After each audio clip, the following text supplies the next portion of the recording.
Del Evangelio según San Lucas, capítulo 24, versículos del 13 al 35. El mismo día de la resurrección, iban dos de los discípulos hacia un pueblo llamado Emaús, situado a unos 11 kilómetros de Jerusalén, y comentaban todo lo que había sucedido. Mientras conversaban y discutían, Jesús se les acercó y comenzó a caminar con ellos. Pero los ojos de los discípulos estaban velados y no lo reconocieron. Él les preguntó, ¿de qué cosas vienen hablando tan llenos de tristeza? Uno de ellos, llamado Cleofás, le respondió, ¿eres tú el único forastero que no sabe lo que ha sucedido en estos días en Jerusalén? Él les preguntó, ¿qué cosa? Ellos le respondieron, lo de Jesús el Nazareno, que era un profeta poderoso en obras y palabras ante Dios y ante todo el pueblo. Como los sumos sacerdotes y nuestros jefes lo entregaron para que lo condenaran a muerte y lo crucificaron. Nosotros esperábamos que él sería el libertador de Israel, y sin embargo han pasado ya 3 días desde que estas cosas sucedieron. Es cierto que algunas mujeres de nuestro grupo nos han desconcertado, pues fueron de madrugada al sepulcro, no encontraron el cuerpo y llegaron contando que se les había aparecido unos ángeles que les dijeron que estaba vivo. Algunos de nuestros compañeros fueron al sepulcro y hallaron todo como habían dicho las mujeres, pero a él no lo vieron. Entonces Jesús les dijo, «Qué insensatos son ustedes y qué duros de corazón para creer todo lo anunciado por los profetas. ¿Acaso no era necesario que el Mesías padeciera todo esto y así entrar en su gloria?» Y comenzando por Moisés y siguiendo con todos los profetas, les explicó todos los pasajes de la Escritura que se referían a él. Ya cerca del pueblo a donde se dirigían, él hizo como que iba más lejos. Pero ellos le insistieron diciendo, «Quédate con nosotros, porque ya es tarde y pronto va a oscurecer». Y entró para quedarse con ellos. Cuando estaban a la mesa, tomó un pan, pronunció la bendición, lo partió y se lo dio. Entonces se les abrieron los ojos y lo reconocieron, pero él se les desapareció. Y ellos se decían el uno al otro, «Con razón nuestro corazón ardía mientras nos hablaba por el camino y nos explicaba las Escrituras». Se levantaron inmediatamente y regresaron a Jerusalén, donde encontraron reunidos a los 11 con sus compañeros, los cuales le dijeron, «De veras ha resucitado el Señor y se le ha aparecido a Simón». Entonces ellos contaron lo que les había pasado por el camino y cómo lo habían reconocido al partir el pan. Palabra del Señor.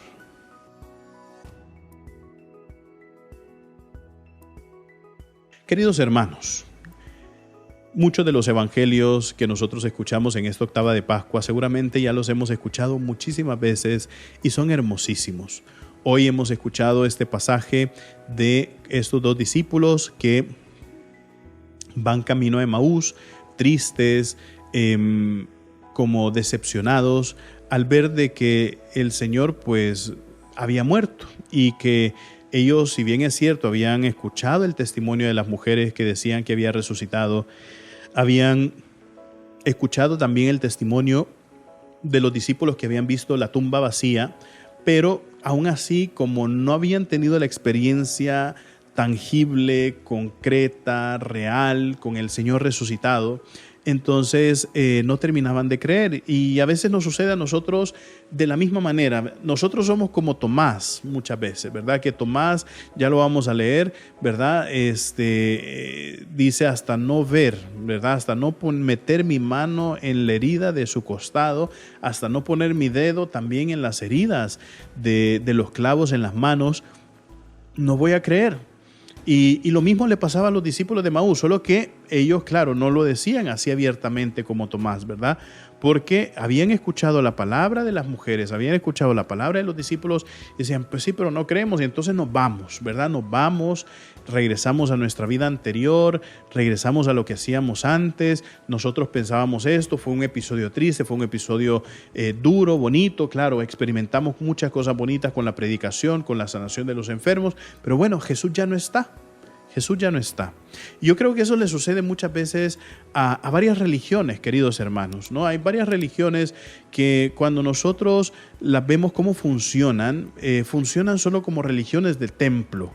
¿verdad? Están dentro del templo y están en presencia de su divinidad, de su Dios o lo que sea, pero terminado y salido fuera del templo es como que si aquí ya no está Jesús, o aquí ya no está el Señor, o aquí ya no está esta divinidad, ¿verdad? Y entonces nosotros sabemos, y queridos hermanos, que con la resurrección eso hace que el Señor esté presente en todos lados. ¿Y cómo podemos nosotros demostrarlo realmente? Lo demostramos con la celebración eucarística. Es por eso que este episodio es un tipo de misa, ¿no? Nosotros vemos cómo la primera cosa que hace el Señor al momento de ir caminando con estos dos discípulos hacia Emaús es irles explicando las Escrituras, ¿no? Desde Moisés, pasando por todos los profetas, llegando hasta Jesús y viendo cómo toda la Escritura gira en torno a la figura de nuestro Señor Jesucristo. Y ya más adelante, cuando se sientan a comer, en la fracción del pan, ¿no? Al partir el pan, es que reconocen ya plenamente al Señor, ¿verdad? Entonces, así es la misa. Nosotros en la misa tenemos la primera parte, que es la liturgia de la palabra, tenemos la segunda parte, que es la liturgia eucarística, donde se hace presente el Señor en las especies del pan y del vino y las convierte realmente en su cuerpo y en su sangre, y ahí es a donde nuestro corazón siempre tiene que reconocerle, ¿verdad? Pero también le reconocemos por la iluminación y la luz que la Escritura hace en nuestra vida. Por eso esas dos partes son inseparables. No podemos dejar a un lado la liturgia de la palabra para no iluminar con la palabra la liturgia eucarística, y no podemos dejar a un lado la liturgia eucarística para solamente quedarnos con la liturgia de la palabra. Necesitamos de las dos que se complementan para reconocer realmente la presencia de Dios en nuestra vida todos los días. Y recuerden, mis queridísimos hermanos, nosotros somos lo máximo para Cristo. Así sea.